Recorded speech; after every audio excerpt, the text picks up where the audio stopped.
Hi, I'm Reverend Olufola KK, and this is Proverbs of the Day. I'm taking my Proverbs from Proverbs chapter 22, and I'm taking verse 10. The Bible says, drive out the scorner, and contention will go out as well. Strife and reproach will cease.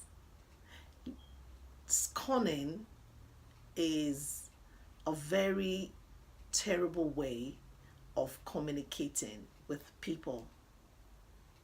Scorning is when you have an attitude that is critical and judgmental. When you make a present situation define people. And let me give you an example of this. Instead of complaining in a loving way about what someone has done, if you define that person with what the person has done. For instance, I've been waiting for my husband for a while, and he was running late. Eventually he comes back. Instead of me saying, oh my God, I thought you'll never come. I'm so hungry. Why did you keep me waiting? And he will say, oh, I'm sorry, darling. I won't do it again.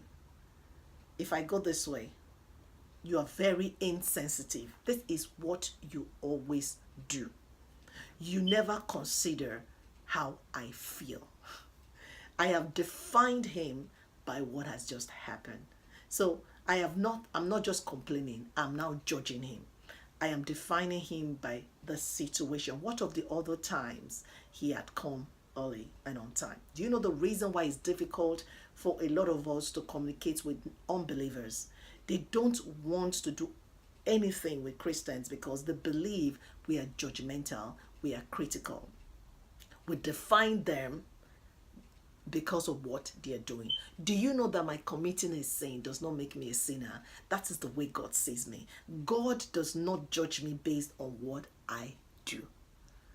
I am his child. He loves me so much. In spite of whatever I do, I am a child of God. Now, we should not define people by what they do. Look for the good things in them and magnify it. And you will find out that they'll begin to conform to the image of God. In your children, learn not to define them by what they do. In your partner, learn not to define them by what they do. In your congregation, learn not to define people by what they do. How do you do this? Begin to see the good in people. If it's so difficult, maybe in your relationship, sit down, write on a piece of paper the good things you can see in the other person. Oh, this person is beautiful. Oh, this person loves to do this. Oh, this person does this for me. Oh, this person does this for me. That will eventually overshadow all the things they are not doing that is making you contemptuous. I know you can do this because the grace of God is sufficient for you. Remember, when you drive out this corner, contention will cease, strife and reproach will also vanish. God bless you. Verse 13.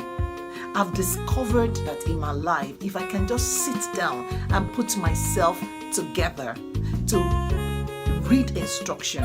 The Bible says, for whatsoever is born of God, and marriage is born of God, overcomes the world.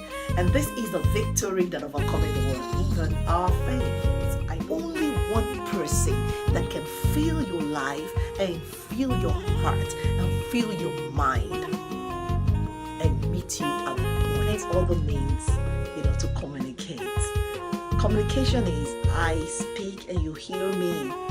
If I speak and you don't hear me, then we're not communicating. You need to learn that. It's result.